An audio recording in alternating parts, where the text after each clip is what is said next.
So next na ta sa how to set up your phone number, miss call, text box, and calling features in Shopify. So first is mo ato ka sa settings, and pangitaon nimong phone number, and click nimo tong by number para matagaan kay dedicated number or business number. Then sa miss call text box is para if no answer, pag di mo tawag is no answer is na automatic na maka-receive ka follow up text. And next is to make calls, go to any contact and phone night code sa contacts na siya. So first is matusa ta sa settings. And pangita na tong phone numbers. So makita na siya diri sa phone system. Diri phone numbers, kita niyo siya.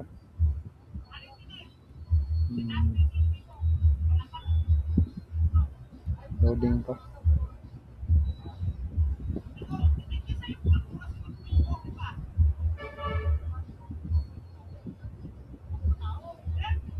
Ano?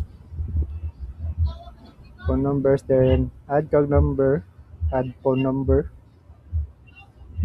Then select ka gano diri kung unsay prefer nimo na country. Isa dito siya sa Philippines. Then diri na ka makabayo og mga business number. Type diyan nimo ni, then proceed to buy. 120 na lang mahal. Kita lang mo diri no unsa man ganahan nga phone number. Napod sa Davao, Manila, sa Luneta, Lucena. Diri ka mag-buy og phone number sa imong business number. Then katong sa miss callback text is ato na ka diri sa voice. Dire then pangitaon to nimo tara voicemail and miss call text box. Dire sa voicemail ni siya. So miss call text box i-enable mo ni siya ano. And pwede po ka mag-customize sa imong gusto na message.